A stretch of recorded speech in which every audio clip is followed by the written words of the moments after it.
سلام دوستان، رضا هستم و اگر نمیدونی که چه فیلمی رو ببینی جوری درستی هستی. سلام دوستان، تیران هستم. اگه فکر میکنیم برای دیدن فیلم فاکتورها خیلی پیچیدن، ما اینجا هستیم که بهت بگیم فاکتورها خیلی پیچیدن نیست و فیلم خوب جایی برای معرفیش وجود داره. خب رضا، امروز میخوای چی بهمون معرفی کنی؟ امروز دیگه بهترین انیمیشن که اینساید اوت هست و توش نشون میده که چرا تو زندگیت میرینی و چرا تو زندگی موفق میشی.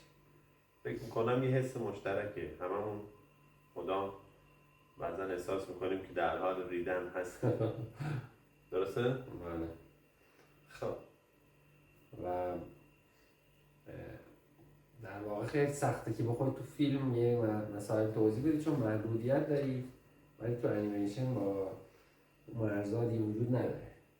هر رنگی بخواد استفاده میکنه، هر کاراکتری بخواد میسازه، هر فرمی بخواد در و به نظرم بخاطر همین خیلی قوی و موثر بوده تو انیمیشن اومده این کار.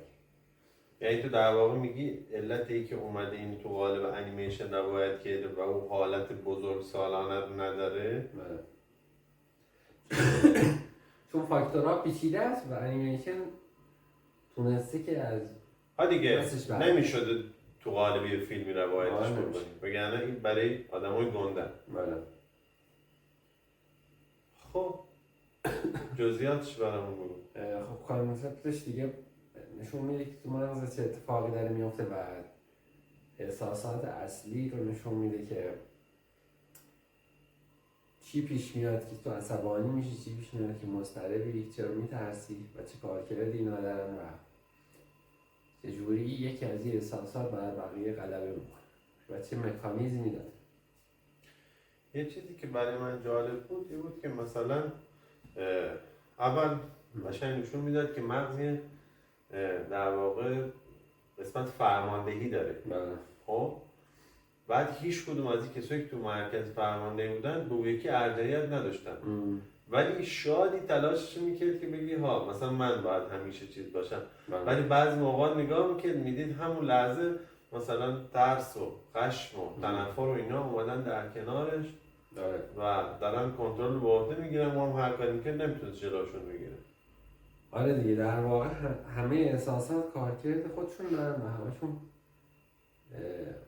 یه برنامه‌ای دارن که به سروایول ربط داره و ای که غرایز بقا تو تامین میکنن. ولی این سروایول که گفتی در واقع همون غرایز بقا هست دیگه. آره دیگه، یعنی به کمک میکنن که تو بتونی دوام بیاری و زنده بمونی.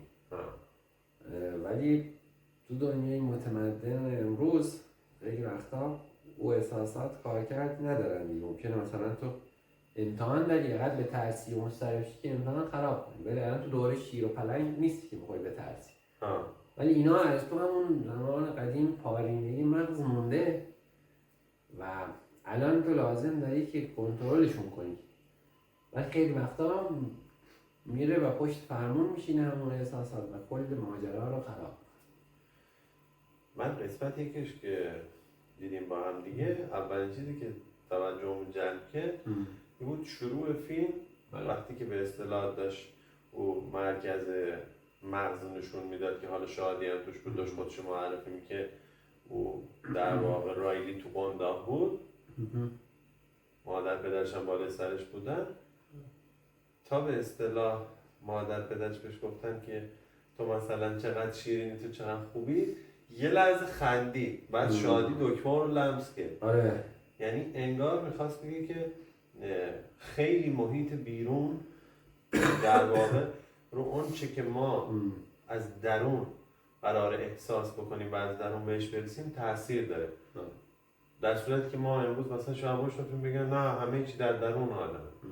و بعضی موقع ما از بیرون داریم تاثیر میگیریم. دیگه قطعا. خب اگر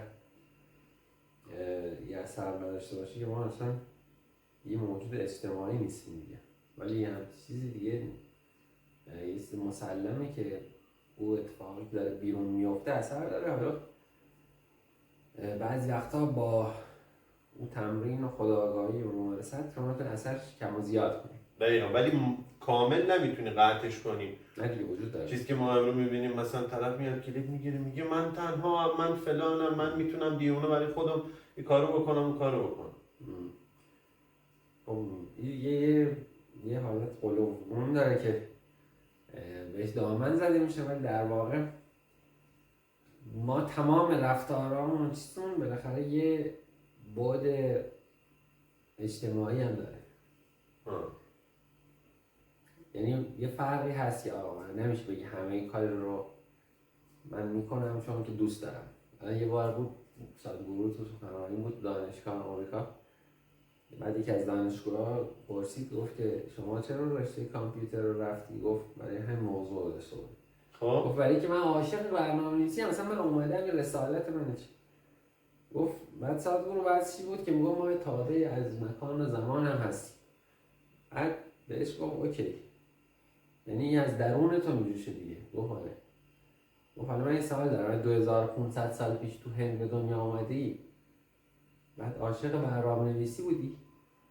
هم خندیدم. بعد دانشجو گفت نه، موقع میرفتم تو دریا ماهی میگرفتم، یا عاشق ماهیگیری بودم. و دیگه واقعا همه چیز همین جوریه. ما نمیتونیم خودمون گول بزنیم یا بگیم که این من برای این کارم، این تو سرنوشت من عاشق ایم. بالاخره یک اثرای اجتماعی هست که ما یه چیزی رو فالو می‌کنیم، دنبال می‌کنیم یا از یه چیزی اجتناب می‌کنیم. دیگه همش هم نمیشه بگیم ما نه از اجتماع تاثیر میگیریم نه از بیرون تاثیر میگیریم، همه چی هم تو درون خودمونه. نه دیگه یه بالانسی وجود داره بینیم. و خیلی داشت اهمیت خاطره رو برامون نشون میدن که اینکه مثلا خب اولین قسمتی بود که اولین خاطره خوب تو ذهنش شکل گرفت. آره، چون که در واقع وقتی شما یه چیزی رو احساس میکنی یه بخش زیادیش از خاطراتت میاد. شما با یه صحنه، یه رفتار، یه حرکت مواجه میشی، بعد یه احساسی داری، مضطرب میشی، شاد میشی، همین چون که یاد یه چیز دیگه میافتی. یعنی انگار که مثلا حتی بعضی موقع چیزو برات نمادین شده و تو رو برمیگردونه به یه خاطره خوب یا بد در گذشته مثلا. حالا یا تایید یا در واقع ریجکشن یا تایید نشدن. دیگه چون که شما یه خاطرات، یه هوش حسی داری که با خاطرات کار میکنه دیگه. مثلا تو همین کتاب قدرت عادت میگه تصمیماتی که امروز میگیری سالها قبل برات گرفته شده. و این منظور به همونه که میگه یعنی توی سالیان که تو یه تجربیات و خاطره‌ای داری، وقتی با یه صحنه مواجه میشی بر اساس اون خاطره مغزت قضاوت میکنه و عکس العمل نشون میده. چون این کار کرده مغزه که انرژی و زمان رو ذخیره کنه، هدرش نده. دیگه. و وقتی تو 4 بار یه چیزی رو نتیجه گرفت مغزت، دیگه بار پنجم ازت سوال نمیپرسه، بهت نمیگه بیا بررسی کنیم. بار پنجم بهت میگه دقیقاً همون یقه قرار همون اتفاق بیفته. ولی این درست نیست. یعنی 5 تا غریبه رو میبینی، 4 تاش یه حالتی داره، میگی پنجمی هم میگی مثل همونه چون حس شبیه همون، ولی اصلا هیچ ربطی نداره، تو اون رو نمیشناسی، ممکنه همه یه جور دیگه باشه. این تو انجام کاری که در واقع طی زندگیمون رو انجام میدیم خیلی مهمه. مثلا اگه ما 4 بار توی زمینه یا نه توی زمینه نه تو زمینه‌های مختلف 4 بار طعم پیروزی رو چشیده باشیم یا طعم شکست چشیده باشیم، انگار پس ذهن ما اون داستانه که من یه آدم برنده یا نه من یه آدم بازنده هستم. اونجا به نظر چی پشت مرکز فرماندهی مغز نشسته؟ اینجا دقیقا تو فیلم اینسایدر هم نشون داد که مکانیزمش اینه که وقتی خاطرات رو داری هر روز شکل میدی و با یه تجربه که امروز باش مواجه میشی جدید، توی مرکز فرماندهی مغزت او احساسات میرن و دنبال یه خاطره میگردن که شبیه اون موقعیت باشه و پیداش میکنن و میارنش بیرون و بعد تو همون حسی رو پیدا میکنی که قبلا داشتی به اون موضوع. و اینجا یه جور حالت اتوماتیکه، یعنی تو خیلی دیگه تعیین کننده نیستی. اگر توی موقعیتی احساس کنی مثلا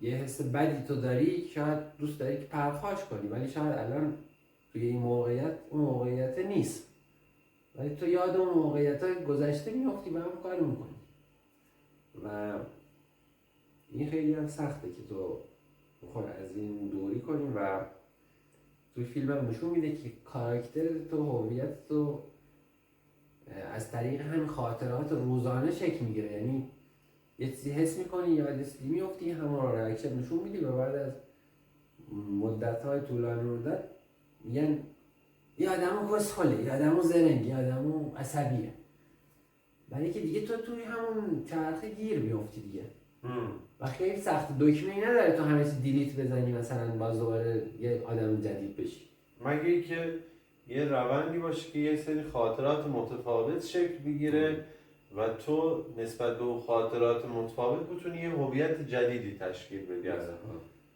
و خاطرات جدید سخته که تو تشکیل بدی، چون که مثلا وقتی که تو همیشه میگی من باید پیروز بشم، برات سخت شکست بخوری، و وقتی که همیشه شکست میخوری برات سخت پیروز شی. یه توی قالب میری که بپذیری و اگر بیرون نبود که هر کسی هر کاری قادر بود انجام بده.